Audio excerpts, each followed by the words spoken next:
Welcome to the Love Local Chicagoland Podcast. Here we invite people from our local communities to share their stories and their voices. Through amplifying their message, we share their genuine human experiences that connect us all. Our goal is to make our communities more than just a place to live, but instead, a place to thrive. Tune in to hear what makes our communities so special right here on the Love Local Chicagoland Podcast. The Love Local Chicagoland Podcast is made possible with the generous support of our community partners. Thank you.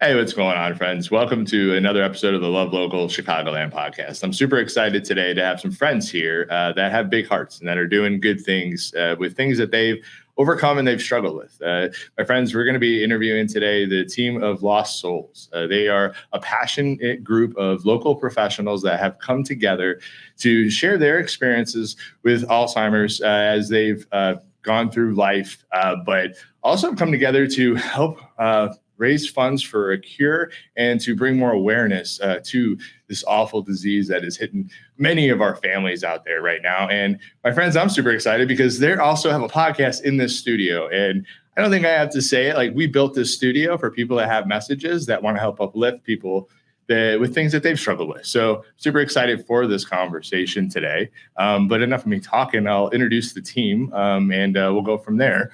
First person I'll introduce is Mr. Matt Harold. Welcome, man. We're not going ladies first. Sorry, Jason. You scared me there. I'm going perfect. Matt Harold here.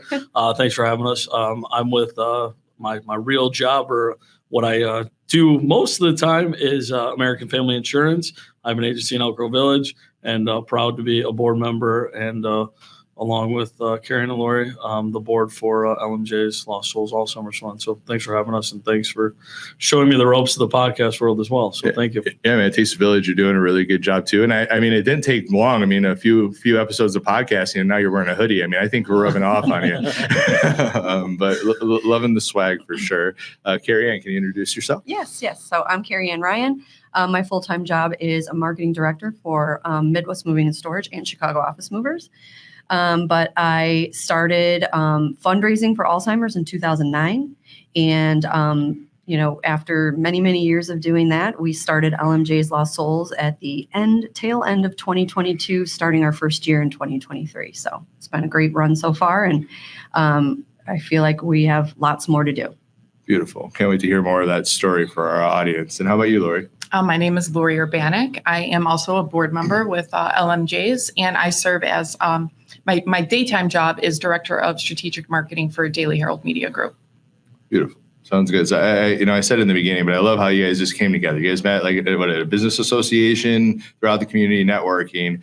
You found commonalities with things that you struggle with, and next thing you know, you're here and you're sitting on the board to be able to help people that have to deal with this disease with dementia and Alzheimer's. I'm going to mess that up the rest of the day. So anyway, let me get into the first question. What inspired you guys to start LMJ's? And how has dementia affected your team personally? Anybody could go first, and you could kind of jump around the table. We'll start with Kari-Ann as far as starting. Yes. So I started fundraising for Alzheimer's disease in 2009. My grandmother had Alzheimer's before that.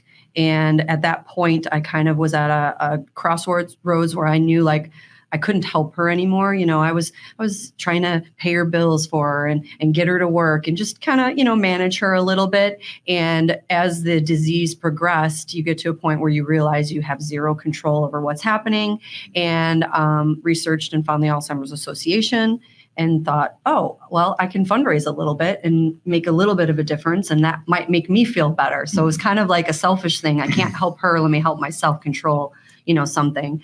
And we quickly, not quickly, but over the years, over 10, 12 plus years of fundraising for this team, which was called Lost Souls, a team in the Walk to End Alzheimer's, and Alzheimer's Association is the biggest funder of research and development for Alzheimer's disease.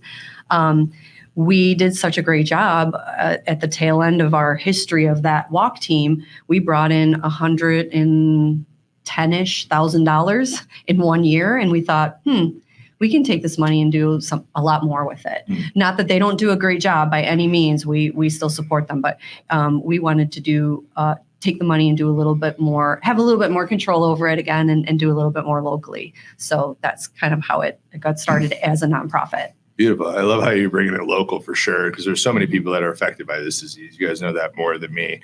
I love that it sounds like you were grieving with your grandma a little bit. It would be really 100%. hard, and you took that energy, which could be painful, and you went and did some good with it. And it was healthy for you. You know, I think many times in life, many of us grieve, but we don't put it into healthy ways. You took it to, I'm going to say run over, but you went in full steam to be able to be like, we're going to make a difference here. So I really have a lot of respect for that. And I think, I'm sure you both do too, as you sit on the board with her. How about you, Lori? Well, I met Kari-Ann in 2009, which was the time that she first started to fundraise. And at that time, the fundraising that Kari-Ann was doing was her Dine to Donates. And, it was her husband and her son in a stroller doing the walk together. So, I mean, she truly did start small. So where it started and where it is now is truly amazing. I was supporting my friend. My friend was going through some stuff, and, I wanted to do what I could. So, but my involvement with LMJs obviously came a little bit later, and my family is going through it right now. Wow. You may have heard us say that I'm kind of in the thick of it right now with my in-laws. My mother-in-law is currently in memory care. She has a dementia-related disease, Parkinson's, which causes confusion and hallucinations. And my father-in-law was just recently diagnosed with dementia. We lost his brother to Alzheimer's back in 2021.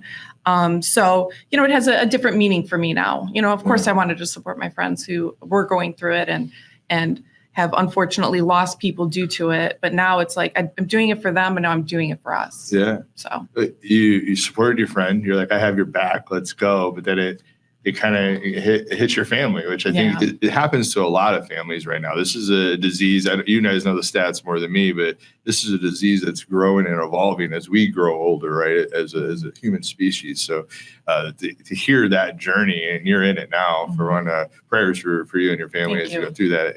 I can only imagine. I haven't personally been affected by it yet, but I've seen people affected by it, and it's not an easy road to go on. No. So, Matt, how about you? So that was, you hit it on the head, Lori. I didn't conceptualize all this. So that was a lot to take in of where it was and where it is today. So obviously we have a lot more to do, but it's crazy how much has changed. So back in 2013, I joined the GOA, the Greater O'Hare Association, met Kari-Ann, and at that point, Lori was coming back to the GOA as an employee at that point, and met Kari-Ann. Didn't really know much at that point. I had very little knowledge of what Alzheimer's was, because my mom was just beginning to show a lot of signs, and then we didn't know exactly what this problem was until she was diagnosed. And then just kind of as things transpire, I always say I'm a solutions-based human. So when I can't find a way to solve the problem, I get very frustrated. And obviously, when you have someone who has something wrong with them that has no cure, it's tough to find a solution. So in turn, it was, what can I do to try and find a way to make it that people don't have to go through what I went through, what my family went through. And so we started, just saying, hey, let's try and raise money, because it doesn't have a cure. The only way to find a cure is to raise money to research this and do testing and get this going.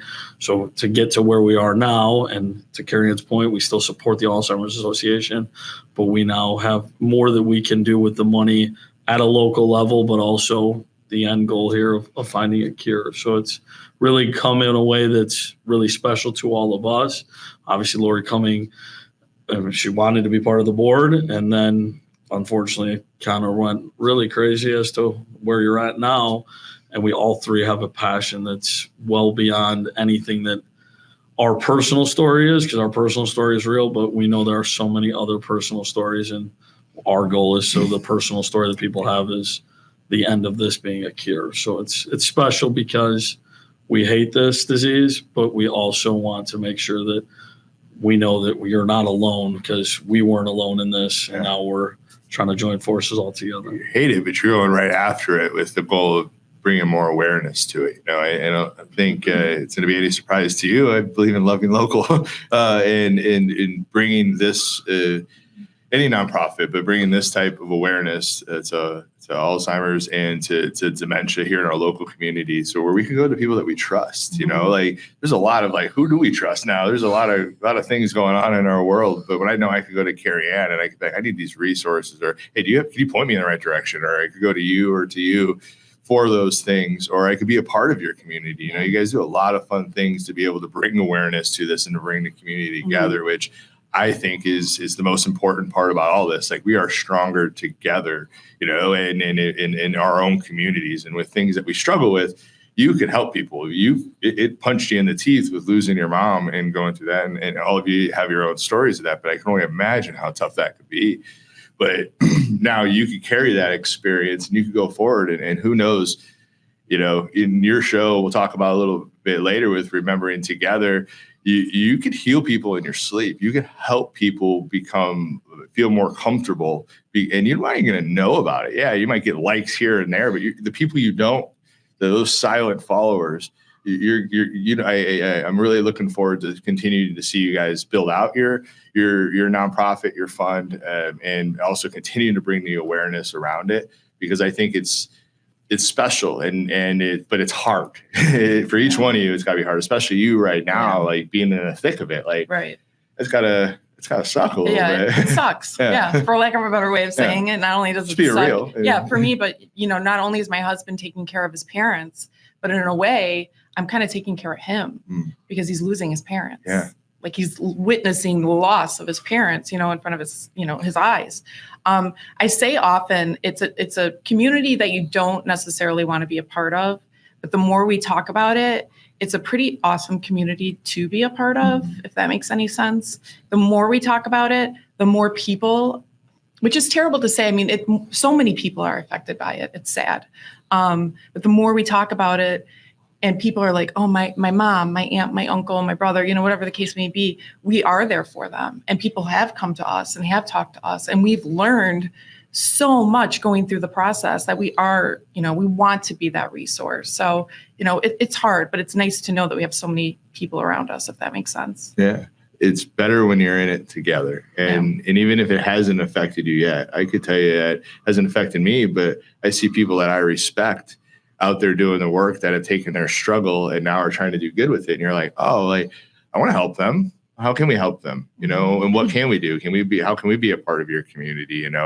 When can we wear purple? I think if our relationship, I think, it's chiseled over the years, but it started with June and me wearing a purple shirt, and to help bring that awareness up, which you've done with many, many, many people.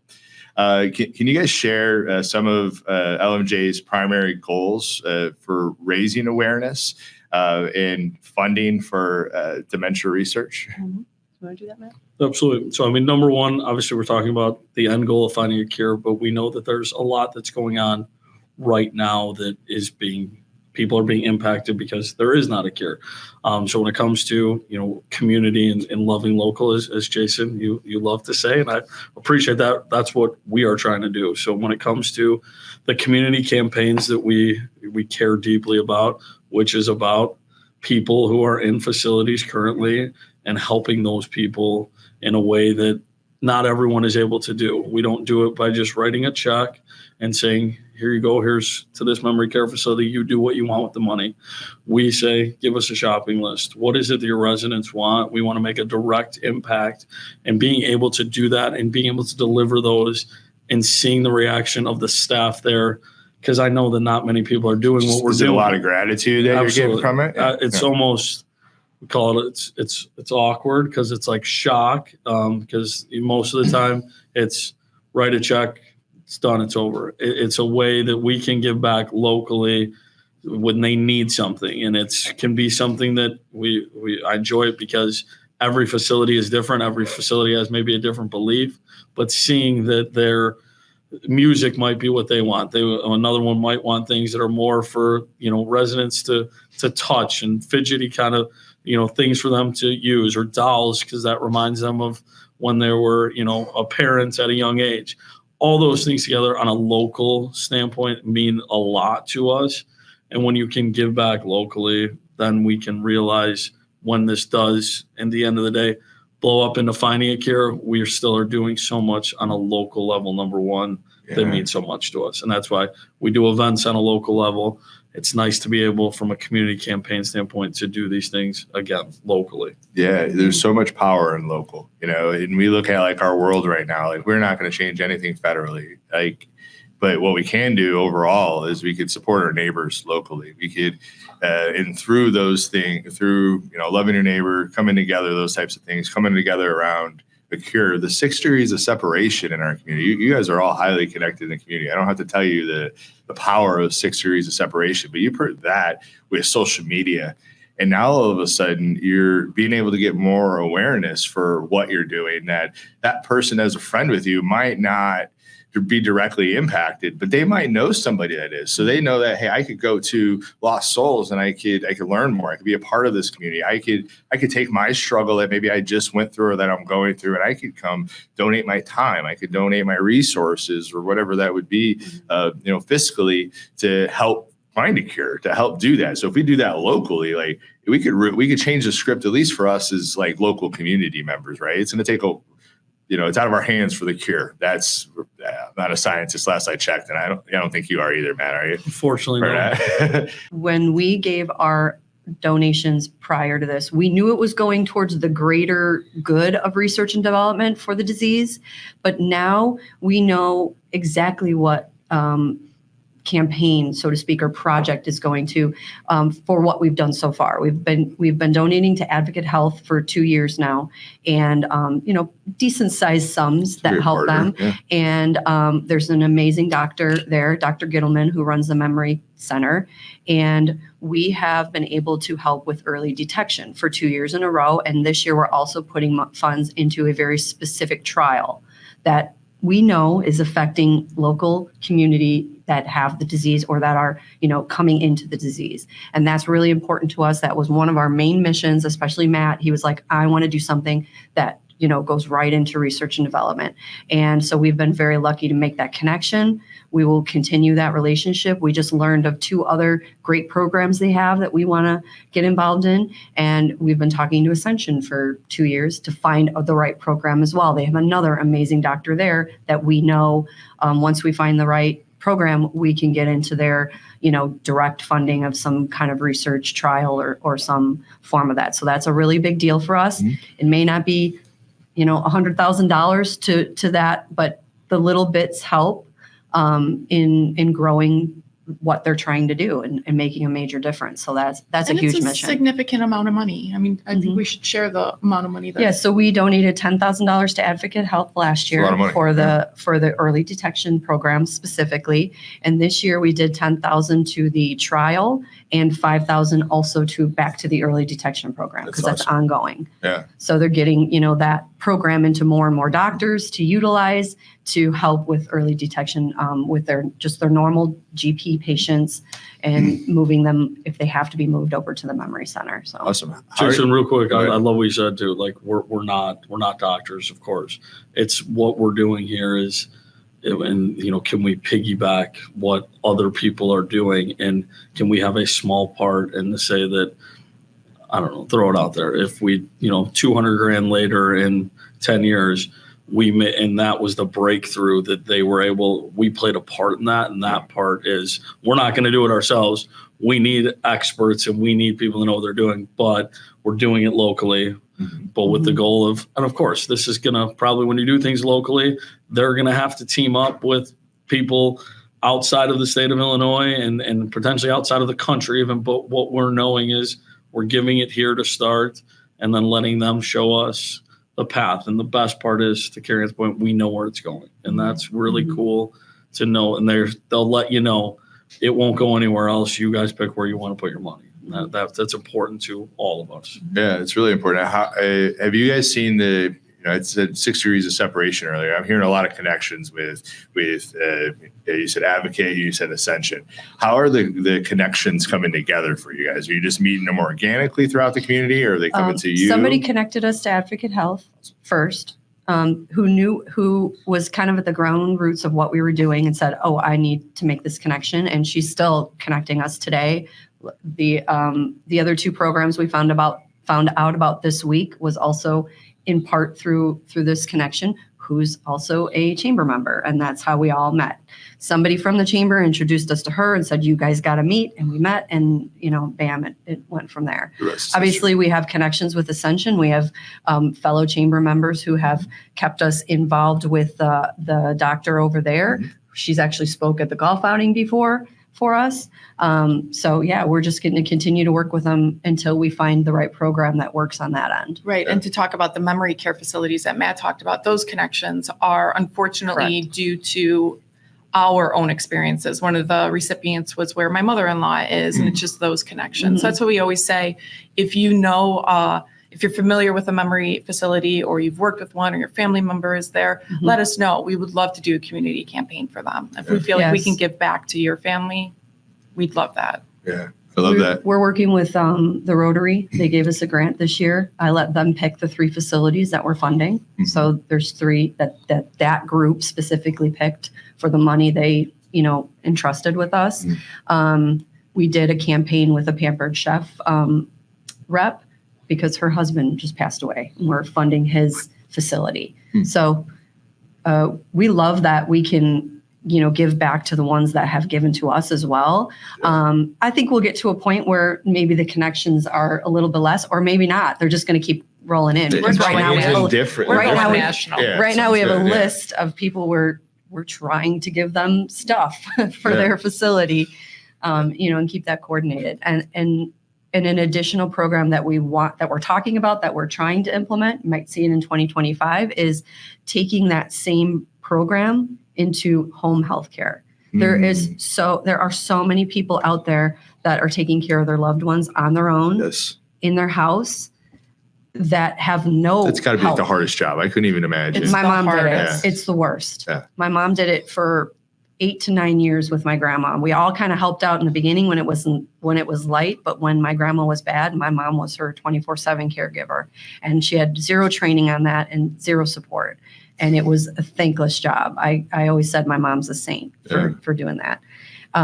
What you have to carry to be able to go through that, all the emotions of losing a loved one, plus like you're trying to manage your own life. I mean, I've never gone through it, but I can only imagine, from having cancer in my family and doing that a little bit for shorter periods of time. But with dementia, you could be talking about years and years, right? Years and so many different stages, and being beat up basically, or yelled at, or called names. It's a lot. Yeah. So anyways, we want to bring that community campaign of giving them activity engagement items into the home as well. Some support for the caregiver, some support for the patient, basically. So we're looking at some like home boxes. It's important to keep the patient active in some way. A lot of people on the home health side, or people that are at home for a couple of reasons. The family doesn't want to put them in a care facility, or the family can't put them. Right. It's very, very expensive. But you don't want to forget the people that are at home, and the caregivers. You got to keep that brain moving in some way, shape, or form. Otherwise, that person can become very comatose. And there are very, different stages of dementia and Alzheimer's, and, everything as far as memory goes. So, if we can give back just a little bit as far as that goes, I mean, it's a good thing. Yeah, every little bit counts, right? And the future will work itself out through your connections, through being in the trenches for what you're doing. You'll know where to go next, because it'll probably continue to evolve, kind of like everything else. So who knows who you meet? Maybe you will be national someday, if that's something you want. I mean, I think we said earlier, kind of as a joke, but who knows, right? At the end of the day, it's about bringing awareness, and you're starting it here locally, and by bringing people together, bringing the awareness together, helping raise funds to give locally. I think it's beautiful. So how does LMJ's partnership with Alzheimer's Association enhance the support and the resources you offer? So I'll take that. I'm on the board of the Alzheimer's Association. I have been active with them since I started this, clearly as doing the walk, Within a couple of years, I was a chair of the walk. I chaired or co-chaired the walk for 10 years. And then my next step was, okay, I really want to get more involved on a different level. And that's when I joined a committee and then ultimately the board. Their relationship is, it's everything because they have everything in place. They have all the resources. So when we are getting these people coming at us all the time, my brother was just diagnosed, my grandma, my mom, I don't know where to go. I just got a text the other day from my neighbor who is a great supporter of us, who said, a really good friend of mine, his wife is going through it and his kids are giving him a hard time and he just does not know how to do this and what to do, blah, blah, blah. I'm going to connect you. Well, I don't have all those answers. Yeah. None of us do, but we are getting that on a daily basis. So utilizing the support and the resources that the Alzheimer's Association has is huge. You're a connector, right? They have 24/7 hotline, not a hotline, but a support line that is, has clinicians on it and just support people. So any question, there's all kinds of support groups that are all listed on there. So if people are looking for that, I send them to that. Additionally, I am a certified educator for them. So I'm also helping with awareness purposes through LMJs and with coordination with the Alzheimer's Association, bringing educational seminars to our community, whatever that looks like. So yeah, no, it's awesome. What role does education play in what you're doing? It's everything. Even if just from a standpoint of when we hold an event and we talk for 3 minutes, we're educating people on some kind of facts or figures about the disease. I think from the get-go, awareness for me with the sidestep of education was on the forefront. Pretty quickly in my journey of advocating for this cause, people knew, Kari-Ann aligns with purple and Alzheimer's. That's who she is. We definitely knew that, yes. Yes. And this is way before I knew you. Yeah. That was a no-brainer. And how 12 years before you knew me, you started in 2009. Yeah. And how Matt was like, I need to talk to this person because I'm going through this. And how Lori was like, this is a great cause. I'm going to support it. So that was never a question of what I was representing, no matter where I worked or what I was doing. That was a part of who I was. And so I think awareness and education has always been something we're always just in talking about it. Mm-hmm. We are educating people how big this disease is and how, there is no cure. There's no cure. There's no cure. There's no cure. Mm-hmm. Right. That's a big deal. Yeah. And people don't understand that. And I've been saying, and I'm so sorry that my friend is going through this now, but I've been saying for 12 plus years, hey, who here has a personal connection? Oh, you don't? I'm sorry. You're going to. Yeah. Period. End of story. Mm-hmm. Someday you're going to, because that's how big it is and how it's growing. I started educating that the facts and figures showed that there was about 5.2 million people in the United States with Alzheimer's. That's insane. Now it is 7 million. Yeah. Throughout those 10, 12 years, the facts and figures are now 7 million. We're living longer. It's probably a part of it. I'm sure there's other reasons too. Yes, we're living longer. We're taking in more toxins, and there's a baby boomer, effect. Yeah, and that's specific to Alzheimer's. We try just Alzheimer's. Right. Yeah. We try to throw in the dementia word too, because Alzheimer's is the biggest disease related to dementia. Would you say? Am I saying that right? It's what they say in the facts that we just learned, 60 to 80% of everybody with dementia has Alzheimer's. Right, but there's so many others. I can't remember. There's the one that Bruce Willis was just diagnosed with. We have the Parkinsonian dementia. Right. Yeah. So there's a lot. So that 7 million, that's Hicks disease is in that too. I have a friend that had a family member that has gone through that, and it's like a generative, it passes on from generation to generation, and that's in there too. There's so many of them now, and there probably end up being more as we continue to evolve because the science is becoming better and better, right? Yeah. So the goal is to continue to bring awareness and to educate. And what I love about it, what you're hearing you say is you're educating, but you're very much a connector too. You might not have all the answers, but you know where to go for the answers to be able to help those people. Or we'll find out. I'm not going to claim that I know all of it, but we'll definitely do some research to help somebody get what they need at the Point time. them in the right direction. Yeah. That's I beautiful. think too, it's like that first step, like when you're going through this is like, you don't know what to do. You don't know who to go. Like, and again, we're not, Kari-Ann's obviously educated on it and has that credential, which is important. But the biggest thing is like some people just need someone to just have a conversation with, like that if you talk to your friend who's never gone through this, they're really confused with what you're talking about, what your experience is.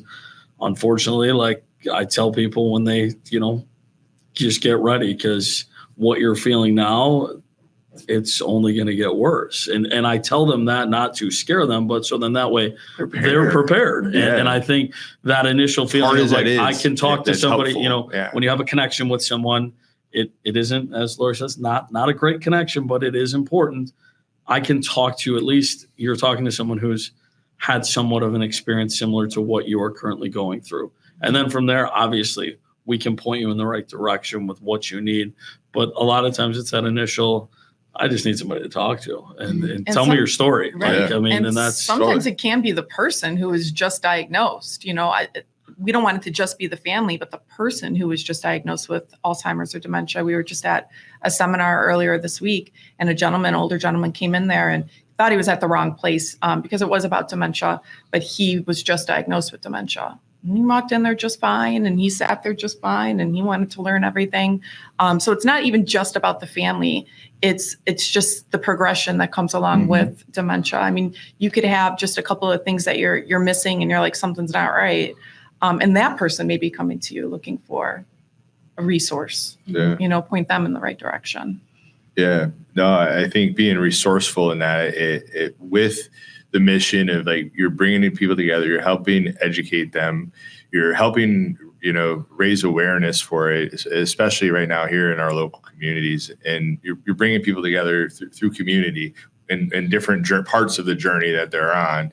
But you're bringing people together, which I think is really important, because it's a lot easier to go through life when you are going through something hard, but you have somebody that's by your side, or at least kind of understands what you've been going through. It makes it a little easier. It doesn't make it easy by any means. It's still hard, but I know I could pick up the phone and I could call Kari-Ann because I got this, just got this news, or I call Matt or you or somebody else that has this. That's helpful because you don't know. Like, and that not knowing must be the scariest thing from the person, but also from the people that have to be the caregivers through that.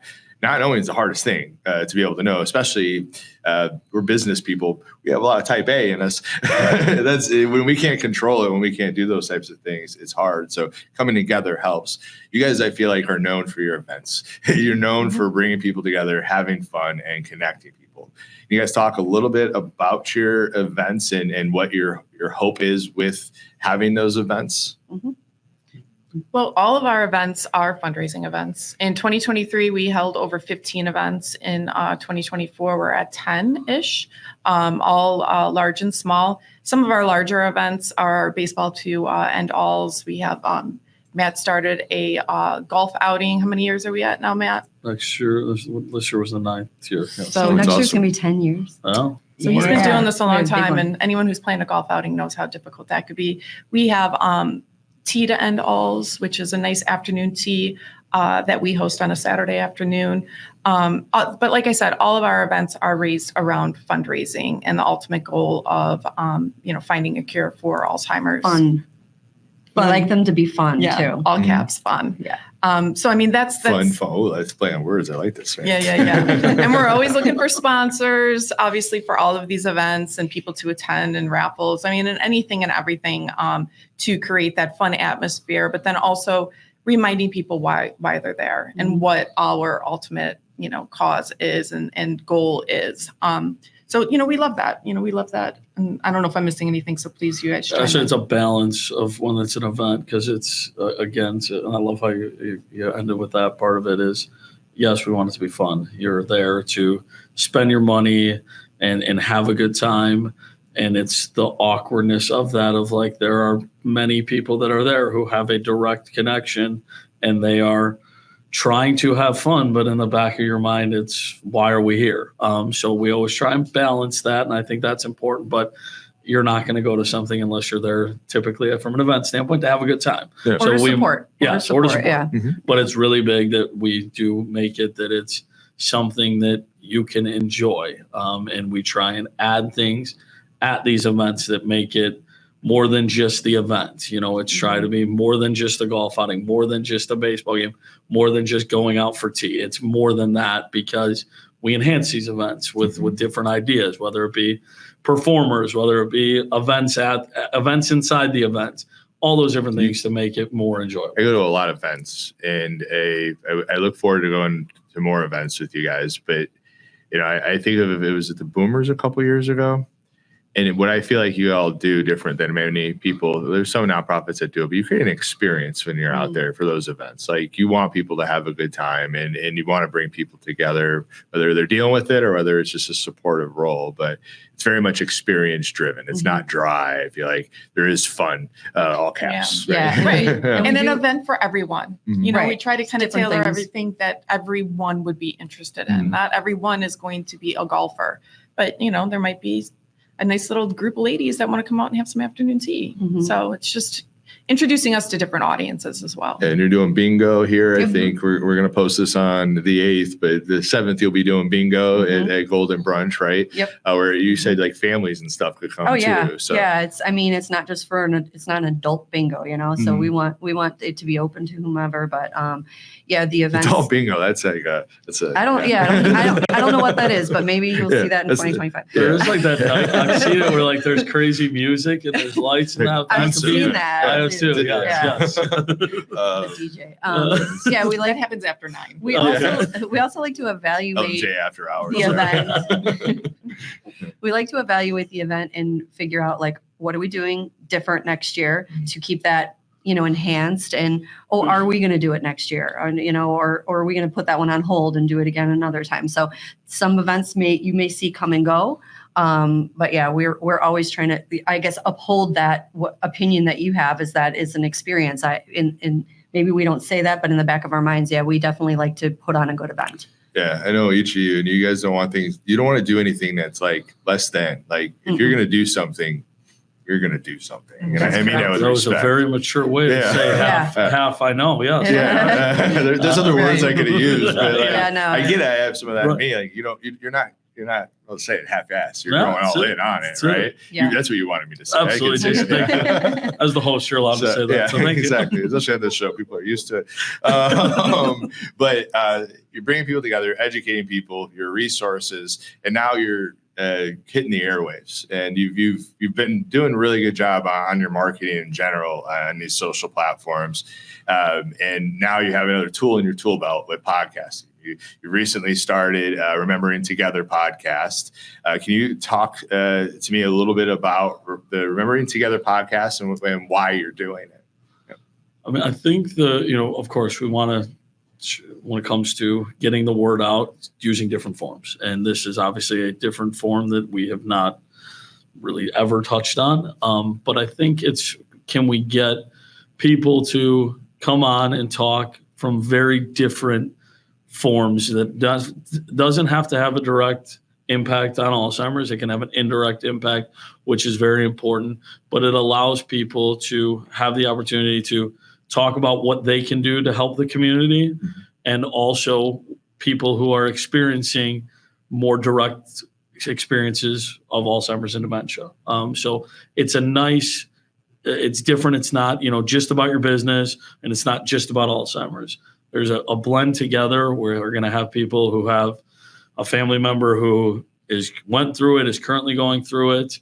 We're going to have people in the financial world talk about the impacts that this can have. People who have been supportive of nonprofits and why are you supportive of a nonprofit?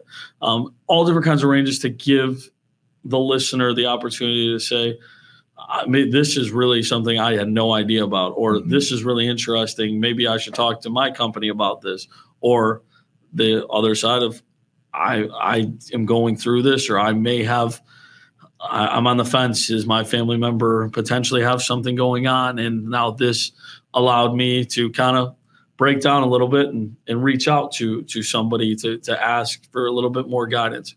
it's all about getting the name of LMJs out there more, of course, but we want to do it in a way that allows the community to tell a story as well. Yeah, stories are important, and I think they resonate with us and they connect us, right? To me, I go back to why I love podcasting, why I'm infatuated with just content creation at a local level, is because I think the 6 degrees of separation is there. I'm gonna beat that till I'm dead. But you could be sleeping. You could have done a post 2 weeks ago, and your reel could still be going, and that reel can resonate with somebody that's struggling, because that's how the algorithms work. And you may know that you've helped that person, or you may not. Mm-hmm. But that's why I think it's so important to make content for good now. There's misinformation and propaganda is everywhere from all different sides of the table. But what if we just kind of went back down to grassroots and at the local level and just started helping each other win, helping get through stuff, that type of thing. Just what you guys are doing with your own community. Mm-hmm. I think that's really a beautiful thing. And you're not going to know how many people you really truly help, because there's going to be more because of how this works. People don't like stuff all the time, but they watch it and they resonate with it. But if for whatever reason they don't like it, but there's those silent viewers that I think are sometimes the ones that are going through the hard stuff, where they meet somebody that's going through it, or hear a story that you're going through it right now. They could resonate. It gives them peace. It gives them hope. Those types of things. So I give you guys a lot of credit for not only doing what you're doing, but really being trailblazers. I feel like in the nonprofit world, where you're taking struggles and you're coming at it from all different angles with stories that people could relate to. That's powerful. And I'm honored you guys are in this studio, and I'm really looking forward to seeing you guys continue to flourish and build your community up, because I know you're going to help so many people. Thank you. I want to be realistic here in saying that this idea wouldn't be happening if it wasn't for you. So you've brought us in here before to talk on your own podcast, which I probably was not super happy about the first time I had to do it. That happens with people. Yeah. But Matt did punched me. I like That's not true. I'd love to talk. That is a lie. But you came to us with this idea when you switched gears, and we had just had a meeting where we said, we're going to take out some of the small events. That's why you heard Lori say we did 15 events last year and 10 this year. And we said, we need to get into some different audiences. How are we going to do that? And I think somebody even asked me, well, how are you going to do that? I have no idea, but we have to figure it out. Mm-hmm. Oh, lo and behold, guess what? We're going to offer you guys the opportunity to host your podcast in our studio. Let me ask these two. Mm-hmm. Let's do it. Yeah. It fit perfectly. So again, it was you helping us understand this, this opportunity, this whole process, and making it a little bit easier for us in this beautiful studio of yours. But just bringing us this idea, and we knew we could do it because of you. Based on really, that we've done it before. Let's just be clear. That we've done it before here, but also that you guys are going to help us make it easy. So I want to be realistic about that if we had to go out and do this on our own, we would not have everything up and running to do it. I appreciate that. The vision behind this is, some people think that we're building a studio just for Love Local and Love Local Chicagoland. That's not the case. You'll see our future vision as we continue to evolve. We'll probably be the first ones out of the studio because we have the resources.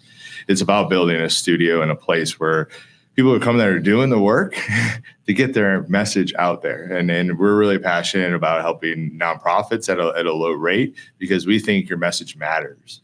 And businesses are in here as well at a little bit of higher rate, but still reasonable, because I go back to, if we use this as nonprofits, we use this as businesses, we could truly uplift our community. Because what I learned over the last 4 years, you all are seasoned vets in the networking world. I was new in 2020. But there's so many people doing the work in their respective field.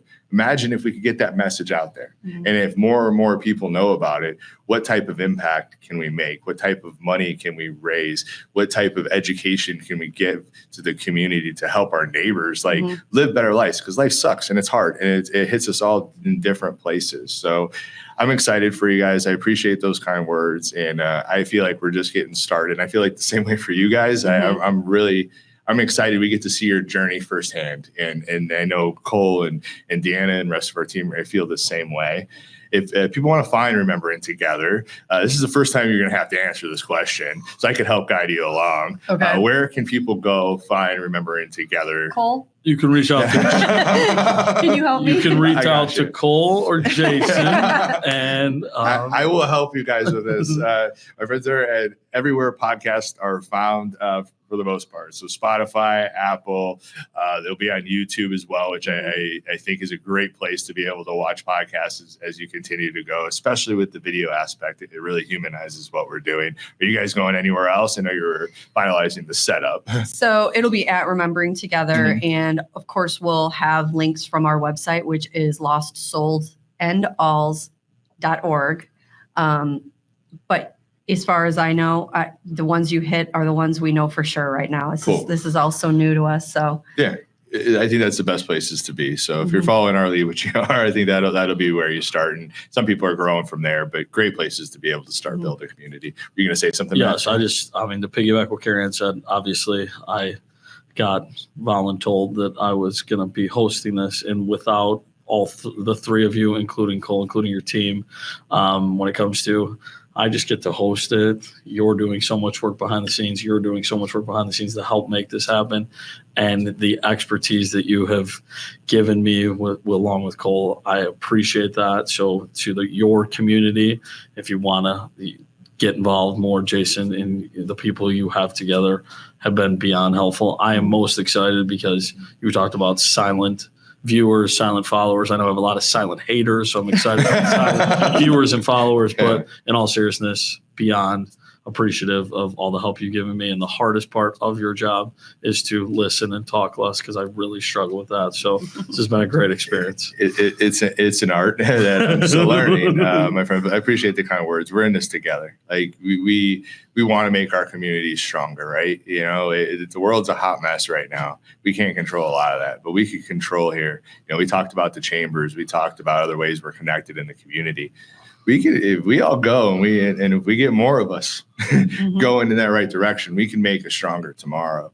But, you know, we got to put in that work, and you guys are putting in that work, and we're honored to do the heavy lifting on this side, because, you know, kind of saying this funny but serious, you're really good at talking, Matt. So that's all you got to do. Come in here and be you, and we'll handle everything else. And that's really what we're passionate about, is helping to uplift other voices. Like, I can't say that enough. That's like, gets us all fired up, because we know the impact that'll have long term. We just got to continue chiseling up and, you know, keep it going from there.